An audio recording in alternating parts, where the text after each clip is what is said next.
What's up, you guys? I'm live.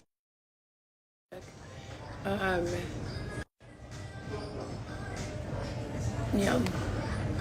I got a sample of the Chanel Repair from Ulta. I'm gonna try that. I spoke with all 3 children yesterday. This is another FTR. You guys want to come with me? I'm gonna use the restroom. Are you sure the restroom is open? Okay, I'm gonna go use the restroom. I'm gonna have a square, but I'm gonna... Nope, never mind.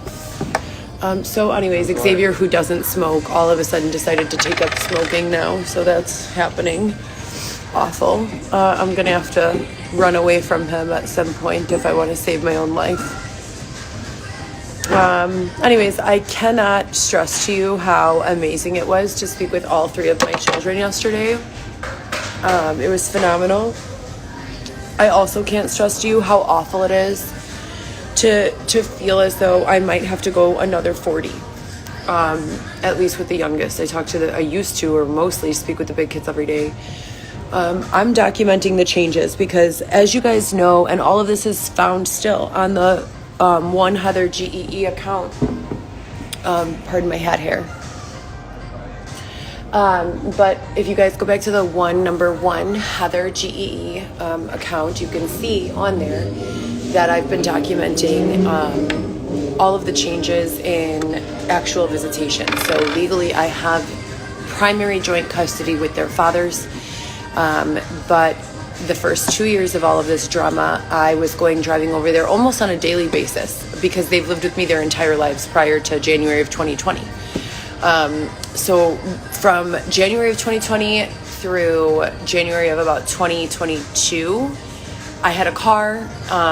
My car ended up being destroyed, and then I even had a car that Eric borrowed me, a Honda Civic for a while as well. And I was seeing the kids all the time, and it wasn't good enough because I deserved my home back and my children. But it was very, much better than this. And I thanked God every single day for it until it was stolen from me also in April of 2022. So a year ago, I was unlawfully thrown out of my home at the Montclair apartment building.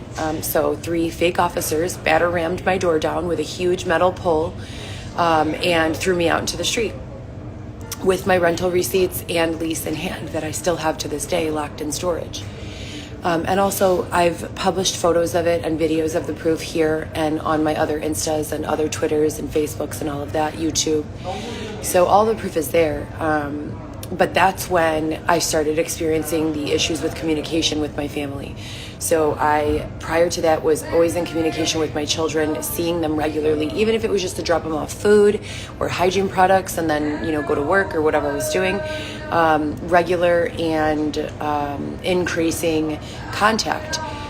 I don't know how to stress to you how discouraging it feels to have to go 2 40-day periods without speaking to one of my children and have no answers. Law enforcement has no answers. They still haven't allowed for me to see a judge. I don't even think there are judges anymore, to be honest.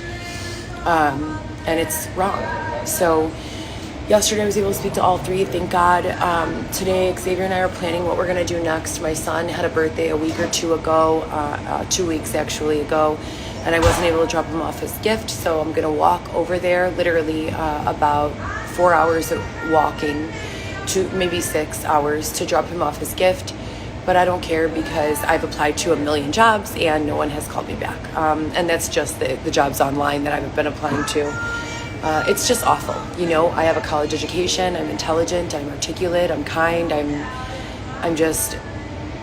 kind of like feeling as though I'm in prison without bars. They're not allowing me to make my own money, and even though I'm not being actively sexually assaulted anymore, like on a regular basis, there are definitely still victimizations taking place. Vivi, Lewis, Alexis, Mommy loves you so much. If you get this and you can, please call me. If you can't call, know that I love you and I understand. The only thing more terrifying to me than not being able to speak with my children is that my children might think I'm angry or not trying to contact them, or they're not the first priority in my life, which none of that's true. They are very much so the very first priority in my life, always have been. I'm so sorry for my hat hair. Also, I've been wearing this beanie and my sunglasses all day. I didn't want to put on makeup today. I'm trying to conserve. And I wanted a fresh face if I was going to do a photo shoot this evening, which we haven't decided yet. We were heading over to Navy Pier. But I'm concerned, and I miss my babies, and I want to be with them, and I want restitution, and I want to be restored. Also, my mom, I haven't spoken to in like 3 months, ever since I was beaten and unlawfully removed from my own home in 2020. All on record, I went to the court during that time, 555 West Harrison, as well as the Daily Center. Again, all of the proof of those filings can be found here on this account, also on the HLG Forever _ Instagram, and the one Heather GEE. But yeah, I'm just waiting for basically anything to happen. You know, I do everything in a circle that I can, everything. Self-employment, reselling, selling whatever items I can, bartering even, applying to 1,000,000,001 jobs, offering fitness, website development, and copywriting. I'm so tired. All of that, you know, and also just working out, exercising my body as much as possible, checking on my children, and just surviving every single day. Like, that's how I spend my time. I write, I read. I'm on page 370 of the novel that I've been writing about my life. I've been producing the podcast. We are trying to make it over to another recording space because we had an issue.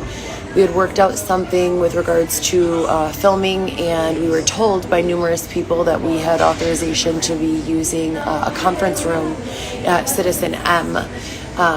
And after literally 11 or 12 days there, everything's good. We're using the conference room. The staff knows us. Some random guy who doesn't even work there, Roman Champus or something, Champus, some shit. He comes in the room and literally starts badgering, and there was a huge group, and I talked to the management team, and I asked them, what's going on, and they said they don't even know who he is. So I don't know if that's another case of being stalked and sabotaged, or they're the same group that took my podcast down, possibly. I really don't know, but anyways, I'm documenting it here. So we're not going to Citizen M anymore. Again, 11 days in a row at Citizen M, no issues, utilizing the conference room. Never had an issue, not a single one. And then this random person who doesn't even work there starts saying that we're not allowed to be there. And I literally went straight to the investment team. Sandy is who I spoke with. And I'm like, does this person work here? Because we've been told, that this is a public workspace. And she basically told me it is a public workspace. You can continue using it. So we haven't been back since because mainly I don't want the confrontation. But we can go back. Apparently that was added to the Reddit thread talking shit about me and Xavier now. So 4 years and counting of being harassed, bullied, robbed, beaten, raped. And there have definitely been angels in between that have probably saved our lives numerous times, but it's not enough. Not enough has been done. In the words of Eric Scholl, you people have put a bandage on a fracture, and we need more help. So if you guys can donate, or if you guys are writers and you can help us, create a narrative, if you can go through these Instagram accounts I have and help us create a narrative that can be explained in under 5 minutes, that'd be great. I typed up something short and I circulated 1,000 of those narratives. I wrote a blog with everything outlining it because I know most people, when they hear the truth of what's going on, they want to help. I know they do. It's just a matter of them not having time to sit down and listen to everything that's going on. And I think that's the way it was designed. This type of victimization takes place on purpose. To be so confusing and cumbersome that it's difficult to, number one, identify the predators, and number two, rescue the victims. So that's about it. That's my update for today. I hope my children are good. I love them so much. Mommy loves you. Mommy misses you. You guys are strong and intelligent and compassionate, and just please keep your head up, keep going. We will get through this. Forward is the only way. So I love you guys, and I'll check in with you later.